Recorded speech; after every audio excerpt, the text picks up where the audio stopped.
அன்றும் பல லட்சக்கணக்கான மக்கள் எந்த ஒரு எதிர்பார்ப்பும் இல்லாமல் பல கிலோமீட்டர் தூரம் வெறும் காலில் நடந்து செல்வது ஒரு சாதாரண விஷயம் அல்ல. இது வெறும் ஆன்மீக மற்றும் பக்தி சார்ந்த விஷயம் மட்டும்தானா? கொஞ்சம் சிந்தித்து பாருங்கள். இதற்கு பின்னால் மறைந்திருக்கும் பிரம்மாண்டமான அறிவியல் உண்மைகள் புரியும். பொதுவாகவே மலைகள் என்றால் செடி கொடிகள் மரங்கள் நிறைந்திருக்கும். ஆனால் மற்ற மலைகளைப் போல் இல்லாமல் நெருப்பு பிளம்பாக அதீத காந்த சக்தியை, அதாவது மேக்னெட்டிக் எனர்ஜி கொண்ட ஒரு அபூர்வமான மலையாக இது திகழ்கிறது. இந்த மலையை சுற்றி சுமார் 14 கிலோமீட்டர் தூரம் உள்ள பாதையில் நடப்பது என்பது வெறும் உடற்பயிற்சி மட்டுமல்ல, அது மனித உடலுக்கான முழுமையான டீடாக்ஸ், அதாவது நச்சு நீக்க முறை. ஏன் பௌர்ணமி அன்று மட்டும் அத்தனை கூட்டம்?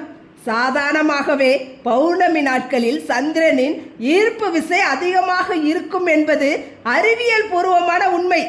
அந்த ஈர்ப்பு விசை இந்த மலையில் அபரிமிதமான காந்த சக்தியோடு இணையும் போது அந்த பகுதி முழுவதும் மிகப்பெரிய பாசிட்டிவ் எனர்ஜியாக உருவாகிறது. அது மட்டுமில்லாமல் நாம் ஏன் செருப்பு அணியாமல் வெறும் காலில் நடக்க வேண்டும் என்று வலியுறுத்தினார்கள் தெரியுமா?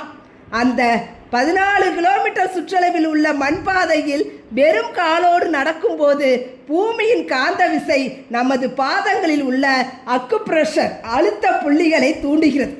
இது நமது உடலில் உள்ள இரத்த ஓட்டத்தை சீராக்கி நரம்பு மண்டலத்தை பலப்படுத்துகிறது.